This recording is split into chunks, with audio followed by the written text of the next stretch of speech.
Next up at UFC Kansas City, we have Zak Cummings taking on Ed Herman. Zak Cummings, 24-7 overall, 3-2 in his last 5, coming back after more than 2 full years away. And he's taking on legend Ed Herman, 24-15 overall, 3-2 in his last 5. That's Uncle and Ed.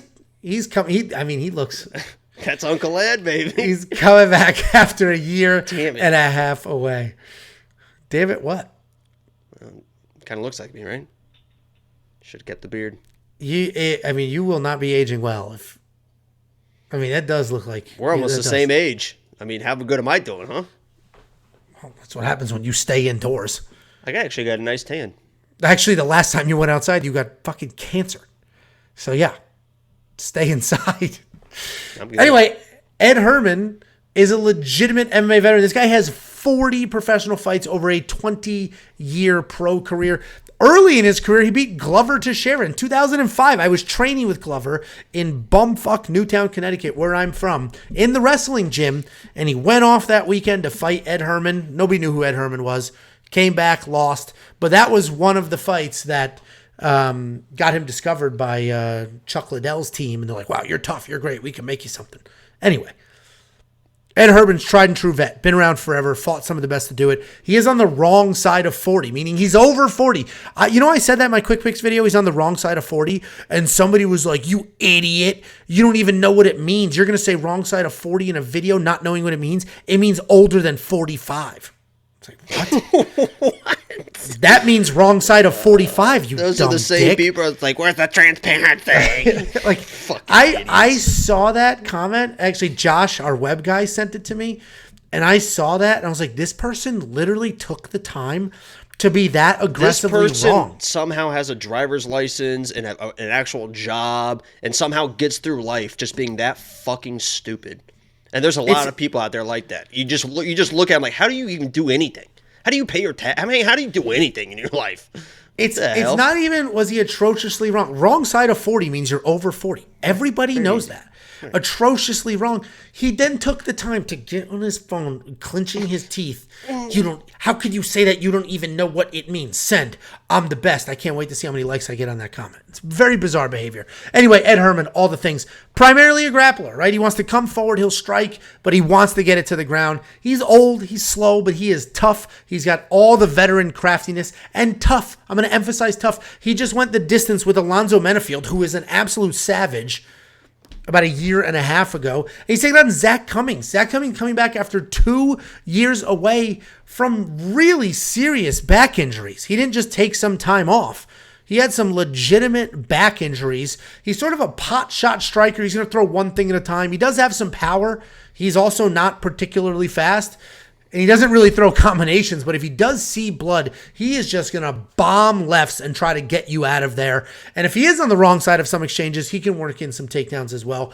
This is these odds are very, very interesting to me, to have somebody who's coming back after 2 years away from very serious injuries as a more than 2-1 favorite against, yes, an older guy. Ed Herman is 42.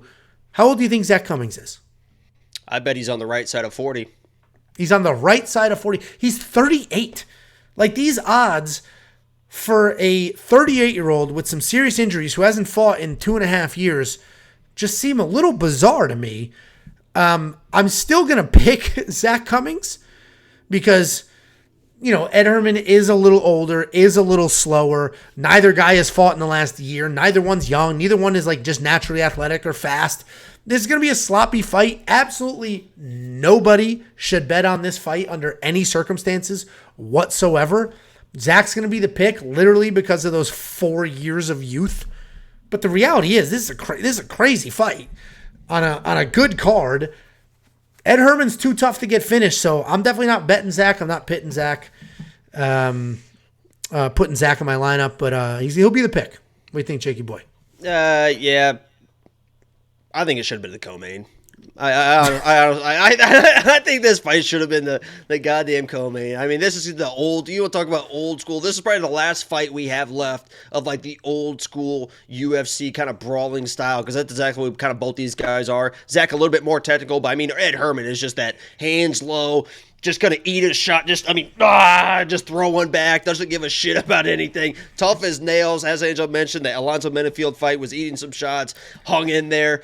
But there was nothing that I can bring from that. I mean, I watched that fight, and I kind of wanted something, right? Because this, if you're ever going to beat Ed Herman, this is a great matchup for you. I mean, for everyone that you can fight in the 205 division, this is probably the only one that's a little bit winnable. So I thought, okay, let me watch this fight to try to find something that I can grab to say, okay, if he can bring this to this fight, from Alonzo to Zak Cummings, he can win this fight. And I watched that fight, and I was like, toughness. I mean, it's all it was. I mean, very tough. I mean, yeah, very tough. There's no speed. There was no power. There was no footwork. There was no rest. There was nothing where I was like, okay, yeah, at least he did this well. He was just tough. I mean, and he will bring this to the fight. And anything can happen with two tough guys, two old guys start throwing these haymakers around. It might be a sloppy fight. Go to the judges. And who knows, as we mentioned before, Missouri judges, not Kansas judges. I'm going with Zak Cummings. As you mentioned, this should be the play. Layoff is a concern. Ed is tough as shit. I mean, that's really kind of the only breakdown here. If you want to try and get more technical with it, God bless you for it. But, you know, I'll be rooting for Ed. I'll be rooting for Ed. How can we not? Especially if you're an old school UFC fan. I've been watching this a lot longer than you, obviously. And whoa. I watched Ed on the show. I'm a big Ed Herman fan, big Ed Herman guy, and he had a great career at one point. At one point, he was doing really, really well, had himself a solid career. But you know, this is not a forgiving sport. You know what I mean? This isn't.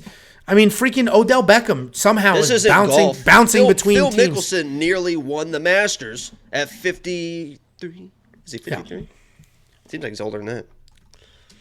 Well, and like, you know, just Odell Beckham, he's just bouncing between teams for some reason, somehow, in also an unforgiving sport. But MMA is even more relentless than that. But I'll be rooting for Ed, as will you. But I think Zach is probably going to get this done, just for being a little younger, a little faster. But 2 years away, back injuries. It's going to be sloppy. It might be really fun.